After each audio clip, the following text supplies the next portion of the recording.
ہمارے گاؤں میں 2 شادیوں کا رواج تھا۔ اگر کوئی 2 شادیاں نہ کرتا تو اس کی پہلی بیوی غائب ہو جاتی ہیں۔ اس رواج کو ختم کرنا چاہتا تھا اور میں شادی کر کے اپنی بیوی کو شہر میں محفوظ جگہ پر چھوڑ آیا اور گاؤں والوں کو بتایا کہ میری بیوی غائب نہیں ہوگی، یہ رواج ختم کرو۔ اور ساتھ ہی مجھے پتہ لگا کہ میری بیوی تو چاروں طرف خوب گہما گہمی تھی۔ میرے گاؤں کے لڑکوں نے میرا گھر رنگ برنگی کمکموں سے سجا دیا تھا اور لڑکیاں ڈھولکی کی تھاپ پر سحرے گا رہی تھیں۔ ہر طرف رنگ و بو کا عالم تھا۔ میں جیسے ہی اپنی کار سے اترا تو سامنے کا نظارہ دیکھ کر میرا سیر و خون بڑھ گیا۔ مجھے آتا دیکھ کر لڑکے لڑکیاں بھاگتے ہوئے میری طرف آنے لگے اور ڈھول بجانے والوں نے بھی زوروں سے ڈھول پیٹنا شروع کر دیا تھا۔ کچھ ہی دیر میں اماں اور ابا بھی آتے دکھائی دی تھے اور میری دونوں بہنوں نے میری بلائیں لے ڈالی تھیں۔ میں 2 سال بعد اپنی تعلیم مکمل کر کے باہر سے واپس آیا تھا۔ میرے آنے کی خبر سنتے ہی ابا نے شادی کی تاریخ رکھ لی تھی۔ باہر جانے سے پہلے میں اپنی پسند سے اپنی ماموں کی بیٹی سمرین سے منگنی کر کے گیا تھا۔ میرے گھر والوں کو کوئی اعتراض نہ تھا، سب خوش تھے میری پسند پر اور طے ہوا تھا کہ میرے واپس آنے پر نکاح ہوگا۔ اور یہاں آ کر میں نے دیکھ لیا تھا کہ ساری تیاریاں مکمل ہو چکی تھیں۔ میں سفر سے تھکا ہوا تھا مگر سب لوگ میری جان ہی نہیں چھوڑ رہے تھے۔ دلہا دلہا کر کے میری ناک میں دم کر دیا تھا۔ خدا خدا کر کے میری اماں نے میری خلاصی کروائی۔ اب چھوڑو بھی، اسے آرام کرنے دو، کل جی بھر کے تنگ کر لینا۔ ان کے کہنے پہ سب بھاگ گئے اور میں نے سکون کا سانس لیا ہی تھا کہ ابا کچھ پریشان سے کمرے میں آتے دکھائی دے۔ ان کو اس طرح دیکھ کر میں چونک گیا تھا۔ کچھ دیر پہلے تو وہ بہت خوش تھے۔ کیا بات ہے ابا، خیریت تو ہے؟ میں نے تفکر سے پوچھا مگر ابا ٹال گئے۔ کچھ نہیں، بس تھک گیا ہوں، تم بھی آرام کر لو، صبح بات کریں گے۔ میں نے ان کو جاتے دیکھا مگر میرا دل گھبرا گیا تھا۔ کوئی تو بات تھی کہ ابا کے چہرے پہ پریشانی جھلک رہی تھی۔ خیر، بستر پر لیٹتے ہی میری آنکھیں بند ہونے لگیں اور چند ہی لمحوں میں نیند کی وادیوں میں کھو گیا۔ صبح میری آنکھ کسی شور سے کھلی تھی۔ میں جلدی سے باہر آیا تھا جہاں اماں آنسو بہائے جا رہی تھی اور ابا سر پکڑے بیٹھے تھے۔ کیا ہوا ابا؟ میں جلدی سے ان کے قریب چارپائی پر بیٹھ گیا۔ میں بہت پریشان تھا کہ ایسا کیا ہو گیا تھا۔ 2 دن بعد میری شادی تھی اور شادی والے گھر میں یہ ماتمی ماحول کیوں بنا ہوا تھا؟ ابا نے میرے کندھے پر ہاتھ رکھا۔ کچھ نہیں پت، تو پریشان نہ ہو۔ تبھی اچانک اماں بول پڑی، کیسے پریشان نہ ہو، بتا دیں اسے، آخر اس کو بھی تو معلوم ہو کہ سردار نے کیا پیغام بھجوایا ہے۔ اماں آنسو پونچھتے ہوئے بولیں، اب میرا ماتھا ٹھنکا، نہ جانے سردار نے کیا گلا فشانی کی تھی کہ میرے والدین اتنے پریشان تھے۔ ابا نے مجھے اندر مردان خانے میں چلنے کا کہا اور خود بھی اماں کو خاموش رہنے کا کہنے لگے۔ ابا نے مجھے جو کچھ بتایا وہ سن کر میرے تو ہوش ہی اڑ گئے، کیونکہ ان کا کہنا تھا کہ سردار کا حکم ہے تم ایک ہی دن میں 2 شادیاں کرو گے ورنہ تمہاری بیوی غائب ہو جائے گی۔ یہ بات سن کر میں ہتے سے اکھڑ گیا۔ بھلا یہ کہاں کی منطق ہے؟ میں نے صاف صاف کہہ دیا کہ میں اس جہالت کو نہیں مانتا اور جب میں اپنی پسند سے شادی کر رہا ہوں تو دوسری لڑکی کی زندگی کیوں خراب کروں؟ اور کیا لڑکیوں کے رشتے بازار میں ملتے ہیں کہ 2 پیسے دے کر ایک ہی دن میں دوسری دلہن بھی ڈھونڈ لو؟ مجھے آپے سے باہر دیکھ کر ابا خاموش رہنے کا کہنے لگے، لیکن میں وہاں سے اٹھ کر آ گیا۔ لو بھلا، یہ کیسا قانون چل رہا تھا؟ اس گاؤں میں ایسی بات آج تک نہ دیکھی نہ سنی۔ میں سوچتے سوچتے کھیتوں کی طرف نکل گیا تاکہ تازہ ہوا میں کچھ طبیعت بحال ہو سکے، لیکن وہاں بھی یہی خیالات میرا پیچھا کرتے رہے۔ شام کو ابا نے پھر وہی بات کی تو میں نے ان کو صاف صاف منع کر دیا کہ ایسی باتیں سوچیں بھی نہ۔ میں نئے دور کا لڑکا ہوں اور ان سب باتوں کو نہیں مانتا۔ مگر بیٹا، ہماری عزت کا سوال ہے، اگر تو نے دوجا بیاہ نہ کیا تو تیری بیوی غائب ہو جائے گی، پھر ہم لوگوں کو کیا منہ دکھائیں گے؟ ابا بھی سردار کی باتوں میں آ گئے تھے۔ میں نے ان کو اچھے سے سمجھا دیا کہ میں نکاح ہوتے ہی سمرین کو یہاں دور لے جاؤں گا جہاں وہ محفوظ ہوگی، تب تو آپ کو کوئی اعتراض نہیں ہوگا۔ میری بات پہ ابا خاموش ہو گئے تھے۔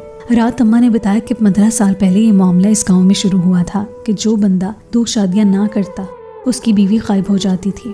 1-2 لوگوں کے ساتھ یہ حادثہ ہو چکا تھا، تبھی اب ہر کوئی 2 شادیاں ہی کرتا تھا، ورنہ ایک بیوی بھی نہ ملتی کیونکہ وہ غائب ہو جاتی تھی۔ اور ساری لڑکیوں کے والدین بھی یہ کڑوا گھونٹ پینے کو تیار تھے۔ مجھے صاف لگ رہا تھا کہ اماں ابا مجھ سے اصل بات چھپا رہے تھے، مگر میں نے ان کو قائل کر لیا تھا اور بظاہر میں نے یہی تاثر دیا تھا کہ مجھے اس معاملے سے کوئی لینا دینا نہیں، مگر میں اس بات کی جڑ تک پہنچنا چاہتا تھا کہ آخر یہ سلسلہ کب اور کیسے شروع ہوا تھا، کیونکہ میں تعلیم کی وجہ سے ہمیشہ گاؤں سے دور ہی رہا تھا۔ ابا نے کالج کے وقت سے ہی شہر بھجوا دیا تھا جہاں میں بوائز ہاسٹل میں رہا کرتا تھا۔ میرے ابا کی اچھی خاصی زمینیں تھیں اور اپنے آم کے باغات بھی تھے۔ ہم گاؤں کے سردار نہیں تھے مگر ان سے کم بھی نہ تھے، اور گاؤں میں اور بھی بہت سے لوگ تھے جو اچھے خاصے مالدار تھے، مگر ہمارے گاؤں میں سرداروں کا اپنا ایک مقام ہوتا تھا، کیونکہ وہی لوگ گاؤں میں ہونے والے کسی بھی مسئلے کو حل کرنے کی کوشش کیا کرتے تھے۔ وہ ہر اچھے برے وقت میں اپنے گاؤں والوں کا ساتھ دیا کرتے تھے، تو ہمیں بھی ان کی ہر بات ماننی پڑتی تھی۔ لیکن یہ بات میں ماننے کو ہرگز تیار نہیں تھا۔ شادی کی تیاریاں زوروں پر تھیں اور وہ دن بھی آ گیا جس کا مجھے بے صبری سے انتظار تھا۔ سمرین مجھے اس وقت سے پسند تھی جب میں کالج میں تھا۔ وہ کبھی کبھار مجھ سے پڑھنے آیا کرتی تھی۔ میں جب بھی گاؤں آتا چھٹیوں پر تو وہ مجھے بتاتی تھی کہ میری طرح وہ بھی اپنی تعلیم مکمل کرنا چاہتی تھی، اور اس کے ابا نے اسے میٹرک کے بعد پرائیویٹ تعلیم کی اجازت دی تھی کیونکہ وہ اپنی بچی کو شہر نہیں بھیجنا چاہتے تھے۔ انہی دنوں مجھے سمرین سے محبت ہو گئی تھی، اور یہ محبت دن بدن بڑھتی ہی گئی، اور اب وہ وقت آ گیا تھا جب میں اپنی محبت کو پانے والا تھا، مگر میری خوشی میں یہ زہر گھولنے کی کوشش کی گئی تھی۔ اس کی وجہ سے میں سخت پریشان تھا۔ نکاح کا وقت تھا۔ میں نے محسوس کیا کہ کچھ مشکوک لوگ بارات میں شامل تھے۔ شاید وہ سردار کی طرف سے پہرے دار تھے، کیونکہ میں نے دوسری شادی سے انکار کیا تھا تو ان کو خوف تھا کہ کہیں میری بیوی غائب نہ ہو جائے۔ لیکن میں اپنی سوچی سمجھی پلاننگ کے تحت نکاح ہوتے ہی جب دلہن کو میرے ساتھ گاڑی میں بٹھایا گیا تو میں نے بہانے سے کار روکی اور انتہائی مہارت سے سمرین کو لے کر دوسری گاڑی میں بیٹھ گیا جو میرے خاص دوستوں نے ہمارے لیے کھڑی کی تھی۔ میرا دوست حماد اور ظہیر کب سے ہمارا انتظار کر رہے تھے۔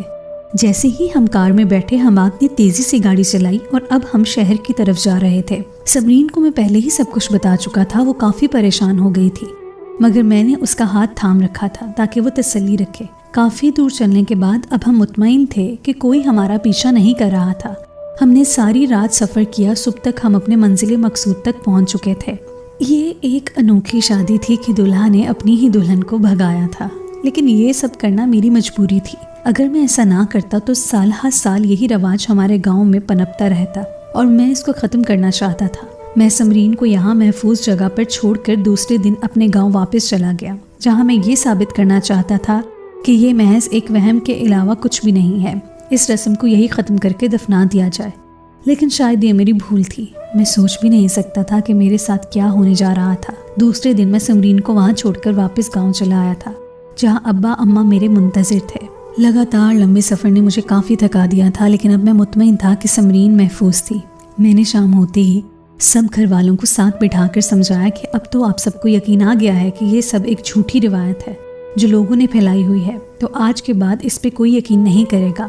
ابھی ہم یہ بات ہی کر رہے تھے کہ گاؤں کے کچھ لوگ مجھ سے ملنے آ گئے۔ اصل میں ان کا مقصد یہ جاننا تھا کہ میری بیوی اب بھی میرے پاس تھی یا وہ غائب ہو چکی تھی۔ میں نے ان سب کو بتایا کہ ایسا کچھ نہیں ہے، سمرین محفوظ ہے اور میں اس رسم کو ختم کرنا چاہتا ہوں۔ وہاں بیٹھے ایک شخص نے پوچھا کہ ہم کیسے مان لیں کہ وہ محفوظ ہے۔ اس کی یہ بات میں نے اپنا فون نکالا اور اسی وقت سمرین کو کال ملا دی، لیکن اس کا فون مسلسل بند جا رہا تھا۔ سامنے سارے لوگ عجیب نظروں سے میری طرف دیکھے جا رہے تھے۔ میں بار بار کال کر رہا تھا مگر کوئی جواب موصول نہیں ہو رہا تھا۔ اب مجھے تشویش ہونے لگی تھی، میرے ماتھے پہ پسینہ نمودار ہونے لگا تھا، دل کی دھڑکنیں بے ترتیب ہونے لگی تھیں۔ یا میرے اللہ، یہ سب کیا ہو رہا تھا؟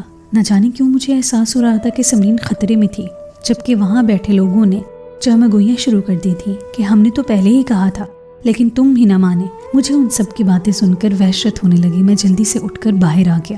اب میں نے حماد کو کال کی تو اس نے بتایا کہ رات اچانک اس کی طبیعت خراب ہو گئی تھی اور وہ اپنے گھر واپس آ گیا تھا، جبکہ سمرین کی حفاظت کے لیے اپنے خاص 2 ملازمین کو مامور کیا تھا۔ حماد، تمہیں سمرین کو اکیلا نہیں چھوڑ کر آنا چاہیے تھا۔ میں نے اس کی کال کاٹی اور اسی وقت اپنی گاڑی میں بیٹھ کر وہاں سے نکل گیا۔ نہ جانے سمرین کس حالت میں ہوگی۔ عجیب و غریب خیالات میرے دل و دماغ میں گردش کرنے لگے۔ میں جیسے ہی شہر پہنچا تو حماد نے بتایا کہ سمرین کے ساتھ ساتھ 2 ملازم بھی غائب ہیں۔ عجیب بے بسی تھی، میں پولیس کو بھی نہیں بتا سکتا تھا، لیکن جانے سے پہلے میں سارا بندوبست کر رکھا تھا کہ اگر سمرین کو وہاں سے غائب کیا جاتا ہے تو مجھے علم ہو سکے کہ وہ کہاں ہے۔ لیکن یہ بات میں سب سے چھپا کے رکھی تھی، اپنے دوستوں کو بھی نہیں بتایا تھا، کیونکہ ہو سکتا تھا کہ کوئی بھی اس اہم بات کو کسی کے سامنے بول دیتا تو وہ لوگ جو کہ سمرین کو غائب کرنے والے تھے وہ چکنا ہو جاتے۔ میں نے جلدی سے اپنا فون نکالا اور اکیلے میں جا کر ایک نمبر ڈائل کیا۔ کچھ ہی دیر بعد میری کال ریسیو کر لی گئی تھی اور اب میرا دل بہت زور سے دھڑکنے لگا تھا کہ آگے سے کیا جواب ملتا ہے۔ میری کال کے جواب میں مسلسل خاموشی تھی اور بس 2 منٹ میں ایک میسج مجھے ملا، وہ لائیو لوکیشن تھی۔ میرا دل ڈوب رہا تھا۔ میں نے حماد اور ظہیر کو اپنے ساتھ آنے کا کہا اور وہاں سے نکل آیا۔ میں اسی طرف جا رہا تھا جہاں مجھے وہ لوکیشن لے کے جا رہی تھی۔ فی الحال حماد اور ظہیر کو اس بات کا علم نہیں تھا۔ کافی دور جانے کے بعد ہمیں کافی حد تک سنسان جگہ نظر آئی جہاں دور دور تک کوئی آبادی نظر نہیں آ رہی تھی۔ اب میں نے فیصلہ کر لیا کہ مجھے پولیس کی مدد کی ضرورت ہے۔ میں نے اپنے ایک قریبی دوست کو کال کی جو کہ حال ہی میں ASP تعینات ہوا تھا۔ میں نے اسے اپنی پریشانی بتائی اور اپنی لوکیشن سینڈ کی کہ اس علاقے کے SHO کی مدد چاہیے۔ اس نے مجھے یقین دلایا کہ تم بے فکر ہو جاؤ، میں بھیجتا ہوں نفری۔ اور تقریباً آدھ گھنٹے ہم وہیں انتظار کرتے رہے۔ جیسے ہی پولیس موبائل آتی دکھائی دی، ہم تینوں نے سارا قصہ پولیس کو بتا دیا اور بتایا کہ یہاں کی لوکیشن ملی ہے، تو وہ ہماری مدد کو تیار ہو گئے اور ہم اسی طرف چل پڑے جہاں سے سگنل آ رہے تھے۔ دراصل میں نے ایک پرائیویٹ جاسوس کی ایجنسی کے 2 بندے ہائر کیے تھے تاکہ اگر کوئی سمرین کو اغوا کرنے کی کوشش کرتا ہے تو وہ بھی انتہائی رازداری کے ساتھ ان کا پیچھا کریں، اور آج انہی کے بدولت میں اس جگہ پہنچ پایا تھا۔ اس ویران علاقے میں کافی دور جا کر ایک پرانی عمارت نظر آئی جو کہ غالباً کوئی گودام تھی جہاں گندم وغیرہ کا ذخیرہ کیا جاتا تھا۔ ہم جیسے ہی وہاں پہنچے تو ہمیں دیکھ کر ایک آدمی نے بھاگنا شروع کر دیا، لیکن پولیس نے جلد ہی اسے آڑے ہاتھوں لیا۔ ہم لوگ اندر پہنچے تو وہاں ایک کونے میں سمرین کو بٹھایا جس کے ہاتھ پیر رسیوں سے باندھے تھے۔ میں نے جلدی سے اسے رسیوں سے آزاد کیا اور تسلی دی۔ وہ مجھے دیکھ کر رونے لگی تھی۔ اس کے مہندی لگے ہاتھوں میں زخم پڑ چکے تھے۔ میں ان لوگوں کو کیفرے کردار تک پہنچا کر رہوں گا سمرین، تم ہمت کرو۔ وہاں ٹوٹل 4 لوگ تھے جن کو گرفتار کر لیا گیا تھا۔ ہم سب تھانے آ گئے تھے اور وہاں ان مجرمان کو تھوڑی سی مار کیا پڑی، ان سب نے سچ اگل دیا۔ بولو کس نے کہنے پر تم لوگوں نے اسے اغوا کیا؟ اور پھر کانپتے ہوئے ان لوگوں نے سب بتا دیا، لیکن جو نام ان کے منہ سے نکلا وہ سن کر میرے پیروں تلے سے زمین کھسک گئی۔ یہ جھوٹ بول رہے ہیں، SHO صاحب سراسر بہتان لگا رہے ہیں۔ مجھے بالکل یقین نہیں آ رہا تھا بھلا ایسے کیسے ہو سکتا تھا، لیکن وہ لوگ اپنی بات پہ ڈٹے تھے۔ لیکن ایسا کیسے ہو سکتا تھا؟ مجھے یقین نہیں آ رہا تھا۔ ان کا کہنا تھا کہ انہوں نے یہ سب سردار یاور علی کے کہنے پر کیا تھا۔ ایسا کیسے ہو سکتا تھا؟ وہ ہمارے سردار تھے، ہمارے بہو بیٹیوں کی عزت کے محافظ تھے، اور وہ ہی گاؤں کی لڑکی کو کیسے اغوا کر سکتے تھے؟ لیکن کوئی بات تو تھی۔ آخر یہ کیسا راز تھا جو سردار یہ قدم اٹھانے پہ مجبور ہو گیا تھا؟ ہمارے گاؤں میں تو یہ ظالم سردار والا کوئی معاملہ نہیں ہوا کرتا تھا، اب یہ کیسے ہوا؟ مجھے بات کی تہہ تک پہنچنا تھا اور اس سوال کا جواب مجھے خود ڈھونڈنا تھا۔ میں ایک تعلیم یافتہ باشعور نوجوان تھا، میرا فرض بنتا تھا کہ میں سردار سے سوال کروں، چاہے اس سے مجھے کوئی بھی خطرہ کیوں نہ ہو۔ وہاں سے نکلتے ہی میں واپس گاؤں آ گیا۔ سمرین کو لے کر سب گھر والے سمرین کو دیکھ کر بہت خوش ہوئے، لیکن اب بھی میں پریشان تھا۔ کچھ دیر آرام کرنے کے بعد میں سردار کی حویلی کی جانب نکل گیا جہاں سردار اپنے گاؤں والوں کے مسئلے سن رہا تھا۔ میں نے بھی ان کو سلام کیا اور بولا، سردار میرا بھی ایک اہم مسئلہ ہے، اگر آپ اجازت دیں تو سب کے سامنے بیان کروں یا اکیلے میں سننا چاہیں گے؟ سردار نے میری بات پہ سر ہلا کر کہا، برخودار مجھے علم ہوا ہے کہ تمہاری بیوی غائب ہو چکی ہے، اور اگر تم ہماری بات مان لیتے تو ایسا ہرگز نہ ہوتا۔ وہ جان بوجھ کر بولا تاکہ سب حاضرین جان لیں کہ میں نے ان کی بات نہ مان کر برا کیا ہے۔ نہیں سردار، وہ بات نہیں ہے۔ دراصل حقیقت کچھ یوں ہے کہ میں نے اپنی بیوی کو بازیاب کروا لیا ہے، اور جو لوگ پکڑے گئے ہیں انہوں نے نام بھی بتا دیا ہے کہ وہ کس کے کہنے پر ایسا کر رہے تھے۔ میری بات سن کر اب کی بار سردار کا رنگ فک ہو چکا تھا اور وہ اپنے ماتھے سے پسینہ صاف کرنے لگے۔ انہوں نے اسی وقت مجھے کہا، میرے ساتھ اندر چلو، اور جلدی جلدی وہاں سے اندر کی طرف جانے لگے۔ مجھے اب کسی بات کا خوف نہ تھا، بے شک عزت اور ذلت میرے اللہ کے ہاتھ میں ہے اور کوئی سردار کسی سے اس کی عزت نہیں لے سکتا۔ اندر جاتے ہی سردار نے گرجتے ہوئے لہجے میں پوچھا کہ کیا بےہودگی تھی؟ تم کیا ثابت کرنا چاہتے تھے؟ میں نے ابھی آپ کو کچھ بتایا بھی نہیں، آپ بلا وجہ کیوں سیخ پا ہو رہے ہیں؟ تب اس نے خود کو کچھ قابو میں کیا، لیکن میں پوچھنا چاہوں گا کہ آپ نے سب کیوں کیا؟ ہم تو آپ کو اپنے گاؤں کا محافظ سمجھتے تھے اور آپ نے ہماری عزت پہ ڈاکہ ڈالنے کی کوشش کی۔ میری شادی کی رات جب میں نے آپ کے آدمی اپنے آس پاس دیکھے تو مجھے فخر محسوس ہو رہا تھا کہ میرے سردار نے میری عزت کی حفاظت کے لیے ان کو بھیجا تھا، لیکن یہ میری بھول تھی۔ آپ نے تو میری بیوی کو غائب کرنے کے لیے بھیجے تھے، آخر کیوں؟ میں چلا پڑا، سردار میں چاہتا ہوں سب کے سامنے آپ کا راز کھول کر آپ کو رسوا کر سکتا ہوں۔ پورے گاؤں میں آپ منہ دکھانے کے قابل نہ رہتے، آس پاس کے علاقوں کے سردار بھی تھو تھو کرتے، لیکن میں آپ سے سچائی جاننا چاہتا ہوں کہ ایسا کیوں کیا؟ میری بات پہ سردار کے کندھے ڈھلک گئے اور وہ بوجھل ہو کر چارپائی پر بیٹھ گیا۔ تم سچ کہتے ہو ظفر، میں ہی تمہارا مجرم ہوں، لیکن میں نے اپنی عزت بچانے کے لیے کیا۔ آج سے 15 سال پہلے میں نے اپنی پسند سے دھوم دھام سے شادی کی تھی۔ میری شادی کے دن کہیں سے ایک فقیر آیا تھا جو عجیب سے حلیے میں تھا۔ اس نے سب کے سامنے مجھے کچھ کہا کہ وہ 2 شادیاں کرو ورنہ تیری پہلی بیوی غائب کر دوں گا۔ یہ کہہ کر وہ زور زور سے ہنسنے لگا تھا۔ سب لوگ اس کی بات کو مذاق سمجھ کر ہنسنے لگے۔ میں شہر کی ایک لڑکی سے شادی کر رہا تھا جو کہ غریب گھرانے سے تعلق رکھتی تھی۔ سب کے منع کرنے کے باوجود میرا بابا مرحوم نے مخالفت کی تھی کہ شہر کی لڑکی سے شادی مت کر، وہ یہاں نہیں رہ پائے گی۔ مگر مجھے اپنی محبت میں مان تھا۔ میں بھی تمہاری طرح جیدار نوجوان تھا، اپنی بیوی کو عزت دینا چاہتا تھا۔ مگر وہ شادی کی رات ہی گھر سے سارا سامان، روپیہ، زیورات، جو 100 تولے سونا بھی تھا، سب کچھ لے کر فرار ہو گئی۔ میں کہیں منہ دکھانے کے قابل نہیں رہا۔